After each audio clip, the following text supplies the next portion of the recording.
Assalamualaikum warahmatullahi wabarakatuh. Kami dari kelompok 1 akan mempresentasikan hasil pembahasan kami mengenai materi hambatan dan proposil kapal. Sebelum memasuki materi, izinkan kami untuk memperkenalkan anggota dari kelompok kami. Yang pertama ada saya sendiri, Angelina Janice Aderwis, dengan NIM akhir 19. Saya Aldo Devana Argitara, NIM akhir 17.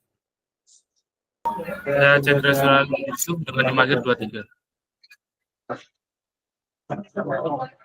Baik, adapun materi yang akan kami bawakan pada hari ini yaitu hambatan dan propulsi kapal. Namun sebelum memasuki materi, di sini saya ingin mengajak teman-teman untuk mengetahui apa sih latar belakang dari materi yang akan kita bahas berikut. Baik, hambatan dan propulsi kapal memiliki peran penting dalam menentukan seberapa efisien kapal dapat bergerak di perairan. Hambatan timbul akibat gaya dan menahan laju kapal, seperti gesekan antara air dan lambung, pembentukan gelombang, serta bentuk badan kapal itu sendiri. Sementara itu, propulsi berfungsi untuk menghasilkan tenaga dorong yang mampu mengimbangi hambatan tersebut agar kapal dapat bergerak maju dengan stabil.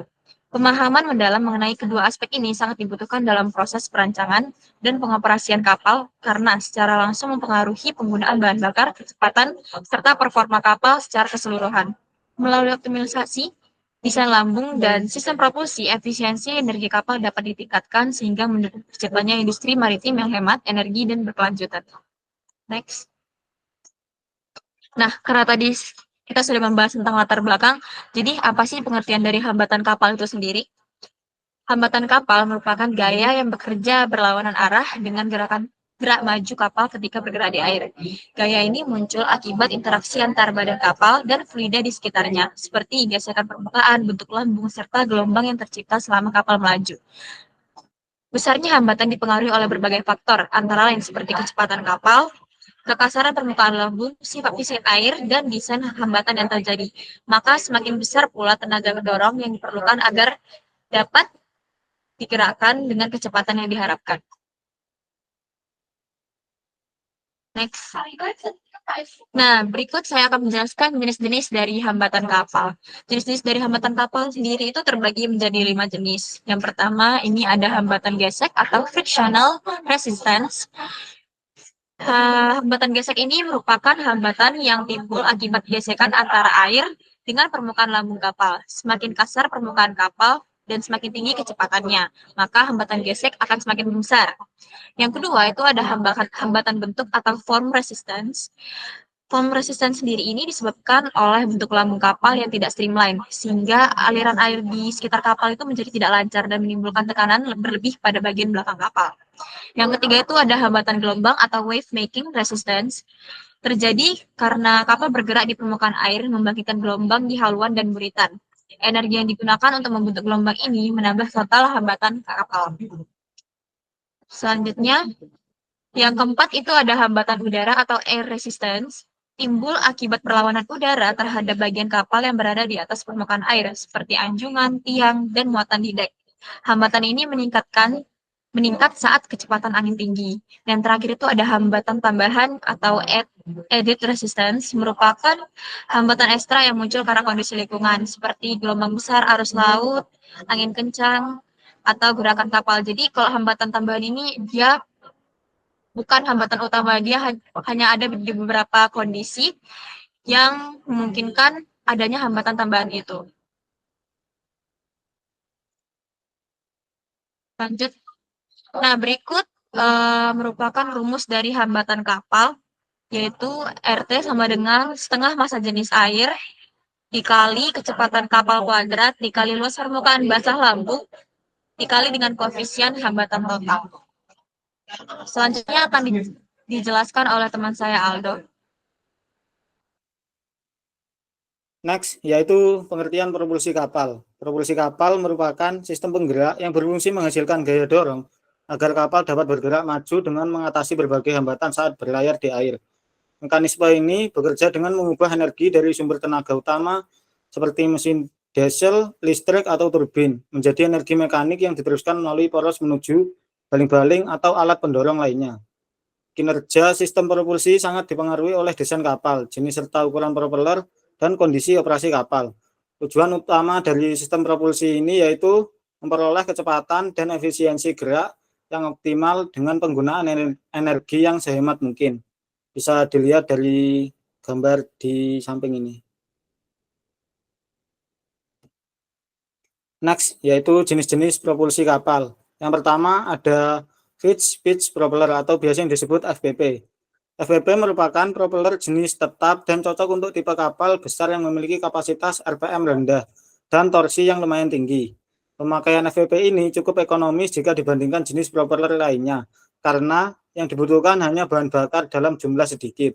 Pada pemakaiannya, jenis propeller tipe ini mempunyai getaran yang cukup sedikit dan gravitasinya lumayan kecil.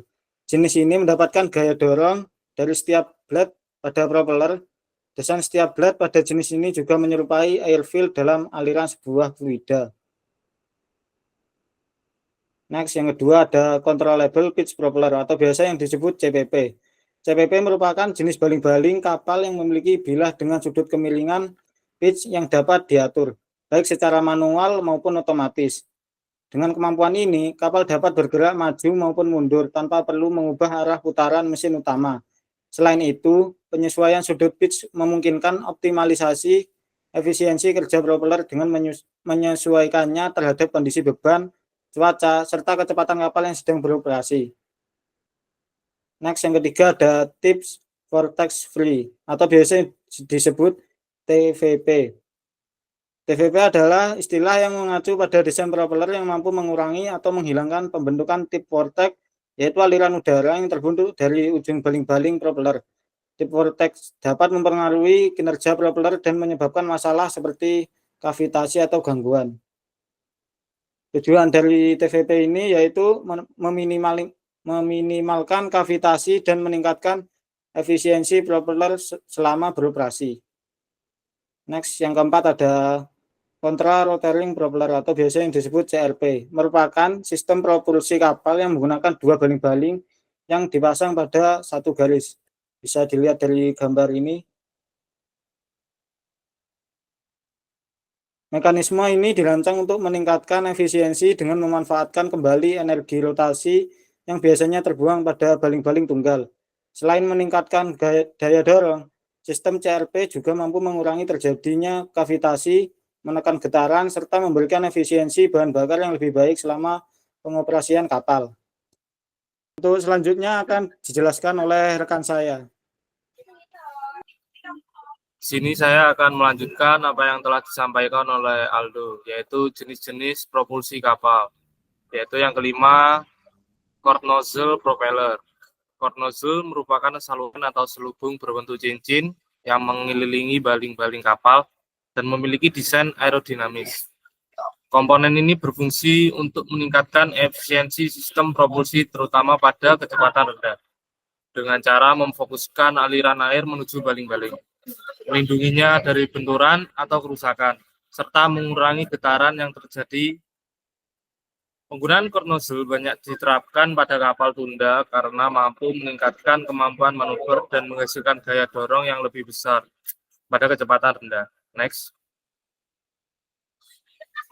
Yaitu yang keenam, Cerebral Thruster Propeller. Cerebral Thruster adalah jenis mekanisme propulsi yang memberikan kemampuan manuver lebih baik dibandingkan sistem konvensional. Ini terdiri dari baling-baling yang ditempatkan di pot yang dapat diputar 360 derajat, memungkinkan kapal bergerak ke segala arah. Next. Yang ketujuh ada water jet propeller. Baling-baling waterjet juga dikenal sebagai propulsi jet air, adalah sistem kelautan yang menghasilkan semburan air untuk penggerak. Ini adalah bentuk sistem propulsi populer yang digunakan dalam industri kelautan, terutama untuk kapal yang membutuhkan kecepatan tinggi, drag dangkal, dan propulsi terlindungi. Next.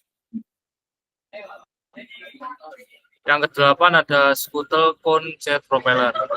Scuttle Cone Jet Propeller adalah jenis sistem propulsi jet yang dikembangkan oleh Scuttle untuk digunakan sebagai penggerak utama atau sebagai alat bantu manuver haluan untuk kapal dengan rancangan sangat dangkal. Next.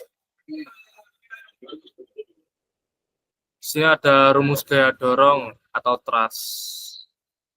Bisa dilihat T yaitu gaya dorong, satuan N, Rho sama dengan massa jenis air, satuan kilogram per meter kubik, A luas cakupan propeller, satuan M meter kuadrat, V kecepatan aliran masuk propeller, satuan meter per second.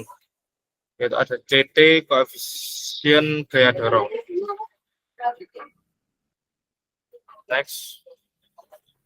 Kesimpulan. Hambatan dan propulsi kapal merupakan dua elemen penting yang saling memengaruhi dalam menentukan efisiensi dan performa kapal saat beroperasi di air. Hambatan berperan sebagai gaya yang menentang gerakan kapal.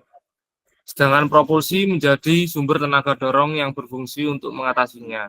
Pemahaman mendalam mengenai berbagai jenis hambatan serta sistem propulsi, termasuk komponen dan variannya seperti CPP, CRP, dan cord nozzle, sangat diperlukan dalam proses perancangan kapal yang efektif.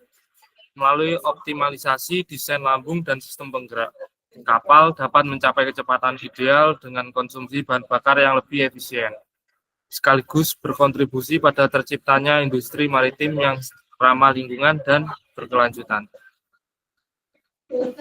Baik, sekian presentasi dari kelompok 1 mengenai hambatan dan propulsi kapal. Untuk kekurangannya mohon dimaafkan. Atas perhatian kita ucapkan terima kasih.